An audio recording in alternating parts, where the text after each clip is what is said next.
Hello and welcome to easyodds.com. My name is Ross Casey. I'm here with the horse racing extraordinaire Jake Johns, who's already taken us through each of the champion races at Cheltenham Festival, but he's back this week with his picks for the Supreme Novices Hurdle, the opening race of the Cheltenham Festival on the Tuesday.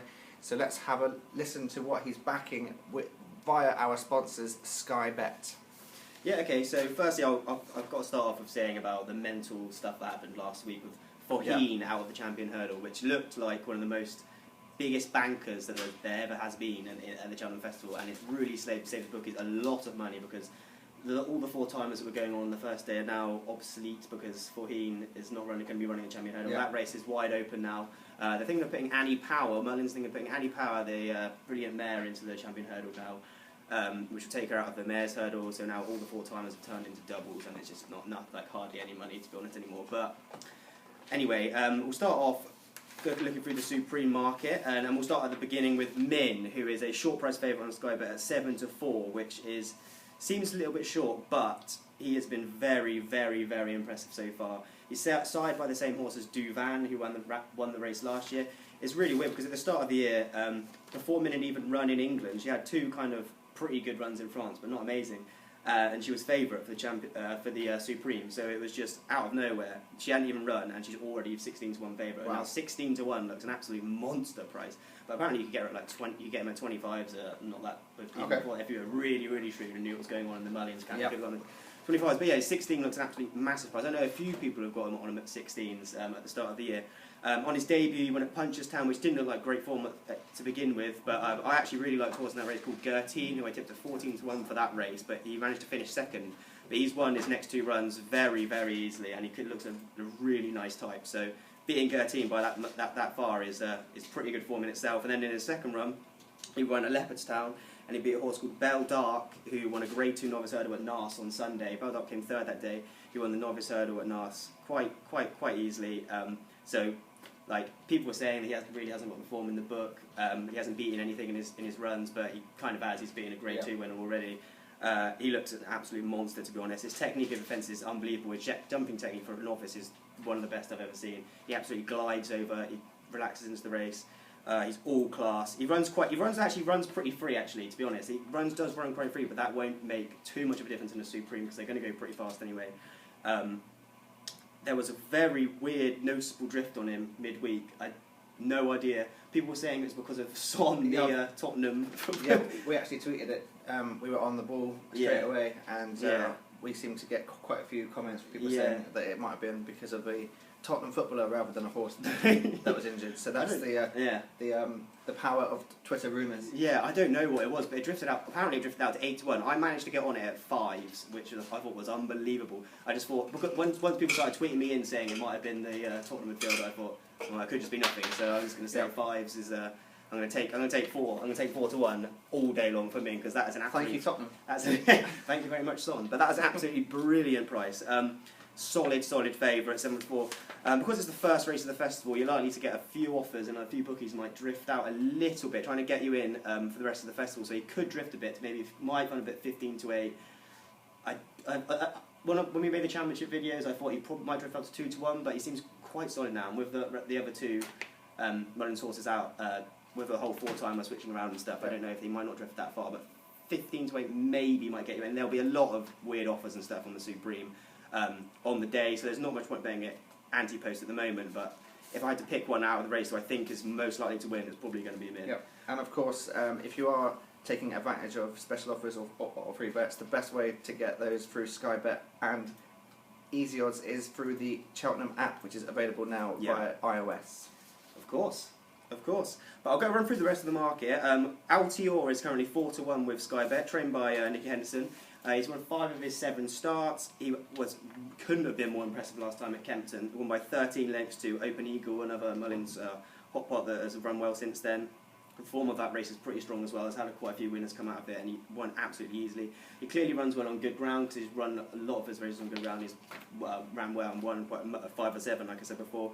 However, I'm going to be opposing him because I have to find a reason to oppose some of them. And I think his worst run to date came at Cheltenham. He did win that day. He beat a horse called Maputo, who's quite talented, but only by half a length. And Maputo actually finished lame that day and was retired after the race. Okay. So I'm not sure the form of that race is that strong.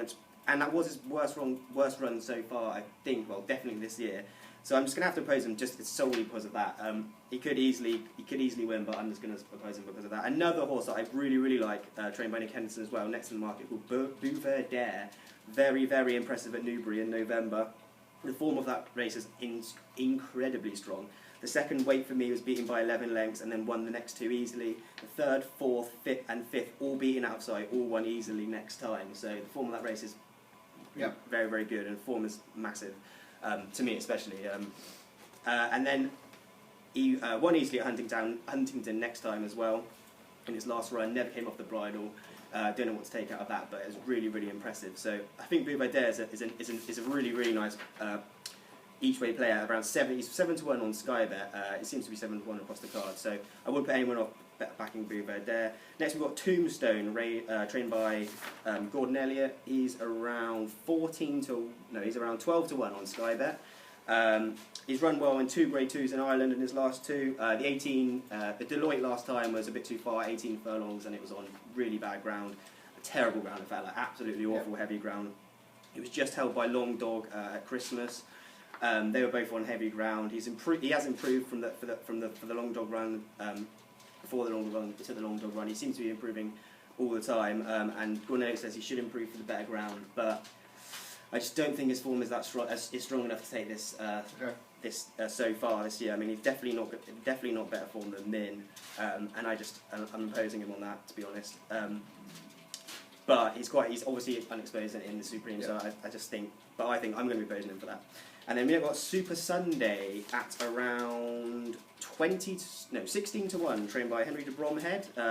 Beat Silver Concord in a brilliant run at Leopardstown last time by 13 lengths. But I think Silver Concord probably wasn't at his best that day. It was on heavy ground, which he desperately will not want. This horse also beat Yanworth, who's favourite for the Neptune, hot favourite for the Neptune, even favourite. You can get actually odds on in some places. In a bumper at Ascot for Tim Fitzgerald, his first trainer, which is obviously really good form. Yanworth's improved massively since then, but it's still eye-catching. And he ran okay in the Champion bumper, but nothing special, so he hasn't got brilliant Cheltenham form. It does look like he might need soft ground. He won his maiden on good ground, but he's disappointed on two runs on better ground compared to his soft ground form. So if it comes up really, really heavy, or a bot, or just soft, he could have an outside chance, because that form against Silver Concord, 13 lengths against Silver Concord is big run. But is that something that you think about when betting on Cheltenham, to kind of go against your anti-post bets if ground changes? Yeah, I don't know. I've done most. I've thought about. I've got horses I've noted down what happens if it goes to soft ground. But most of my thoughts are towards it being good spring ground. Yep. But if it is soft ground, I do have kind of backups and stuff. Plan B. I have my plan B for the soft ground type. So that would be one of them, and you can get him at 20-1. But if it does come up soft, it'll be short, and that'll probably be half that price. If it comes up soft, it'll probably be about 12-1, 14-1. Next up, we've got Bleu et Rouge, which is the very good French accent from me. Trained by Nick Henderson as well. 16-1 on Sky Bet. Beat Tombstone in the Deloitte, as I said before. That was on desperate ground. Bells Hill was a hot pot, joint favourite for this race not that long ago. Miles back in third. Don't know what happened to Bells Hill that day. A lot of favourites were turned over that day at Leopardstown. The ground was absolutely desperate.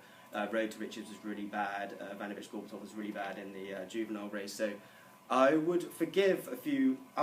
The form of those races, the races on Leopardstown that day, are hard to kind of decipher because so many favourites got turned over. I think it was just absolutely bottomless. He's clearly improving. He may need further than 2 miles on good ground, which he's probably going to get at Cheltenham. And it's hard to assess because he's only had 3 runs in the UK so far. So it's hard to tell kind of how good he's going to be. He's fourth to Long Dog in the Paddy Power Future Champions race. That's not that good form. He's obviously improved since then. Has he improved any more? He might have done, but it's hard for me to tell at this point, so I'm going to oppose him for that reason. Next up, we've got... did I say the price of him? Bleu Rouge? 16 to 1. I think I did. Yeah, you're at the top. Yeah. Moon Racer we got up next. He's around 25 to 1. He'll be incredibly interesting. Trained by David Pike. Won the champion bumper last season in a really hot race. Unbeaten. Won twice at Cheltenham. He would be very, very interesting, but he's been injured all season. He hasn't had one run yet. Even if he goes to the Supreme, he's going to have to go straight there, which is it's going to be very hard to win a Supreme straight off of the back of this quite serious injury. And also the vibes are that he's not going to make it anyway. So and not that many people are doing non-run and no bet, so I wouldn't risk it at all with him. You can get him at 25 to 1. If he does go, he's going to be shorter than 25 to 1, but.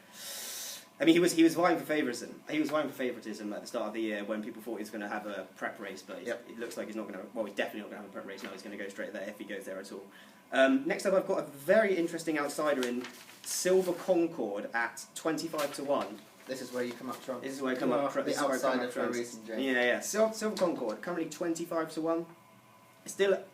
I'm not going to start on a good note. It's still a maiden over hurdles, which is obviously a negative, but. Like I said last time, when he lost last time, that was on desperate ground, on heavy ground. He's definitely not going to like heavy ground. He loves good ground. He needs good ground. So if it does come up good spring ground, which he hasn't got so far, he ran well on the flat over 16 furlongs on good ground. He's got great form on good ground. He won the champion bumper in 2014, ahead of a lot of good types. So he clearly likes Cheltenham. He was like I said before, he was beaten a long way by Super Stende, but he would have hated the heavy going that day. He won a 23 horse handicap on the flat in the summer. Dermot Weld seems really pleased with him. I've read a few interviews and heard a few things, and he seems quite bullish about his chances. So 25 to 1 each way might be like a bit of a steal, to be honest. Another horse that I've been following all year. I put it in my horse tracker right at the start of the year. He's disappointed me every time so far. But I'm going to stick with him. I'll definitely have a little bit each way, I think, on him. Anyway, Modus, I tipped it in the championship video that we did quite a while back. I actually saw him on the exchanges at around 80, which is obviously massive. If you want to do him on Sky Bet, he's quite short at 25 to 1 still. He hasn't changed in price since his quite poor show in the Betfair Hurdle. He really, the excuses are piling up. I'm not going to lie, I'm making a lot of excuses for him, but he really needs good ground. I think he's a different horse on good ground. When he lost Taunton, he was giving away £10. It was absolutely bottomless. It couldn't have been more heavy. And also Nichols was just terrible at the time. None of his horses were winning. They were all running below form. And in the Betfair Hurdle, we had no run. He was held up. For some reason, the Betfair Hurdle recently, hold-up horses just don't have a chance. All front runners seem to win, and he was almost brought down. He got hampered again after that. The ground it ended up being really soft because it rained on the day from the first race, just continuously pretty much. So, and he just had no run. He just didn't even. Nick Schofield didn't even bother riding up into the straight. So you can put a line through that run. Nichols likes him a lot. I know at the start of the year he said he really liked him, and he still thinks he's got a chance in the Supreme. But he's entered into the county hurdle as well. He's going to be on a good handicap mark, so if he is entered in the county hurdle, I'll be going in on that as well. But I'm going to go a little bit in it in the Supreme as well, because he obviously has great Cheltenham form. He ran a brilliant race in the champion bumper last year, where he got no kind of run. He's got Moon Racer got first run on him into the straight, but he stayed up the hill really well. So if he gets good ground and it's like fast, good ground. Even good to soft, I'm still going to go in on him a little bit. So say it again, ground is key. Ground is key. Ground is always key. Ground is always key. You're going to see a lot of horses that haven't run well on heavy ground that are quite big prices running well at Cheltenham, because if it's good ground, hopefully it will be, because it's been a pretty atrocious winter, a lot of heavy ground runs. So my bet will be Min to win at around 7 to 4. I got him at 5, so I don't know if anyone else did on Betfair, but I did. But if you want an outsider, I wouldn't put anyone off Silver Concord. I wouldn't put anyone off Modus, even though I've got kind of a bit of a attachment to him. But I mean, I think Silver Concord at 25 to 1 is a nice price, and I also like Bouvet Dare as well. The Nicky Henderson train at about 7 to 1. He's a nice price as well. So excellent stuff. Yeah. Thanks very much to Jake Johns for going through the Supreme Novice Hurdle for us here at easyodds.com. There's a 7 to 4 best bet outright, and also quite a few each way bets there, including a 25 to 1 shot with his favourite horse, Modus.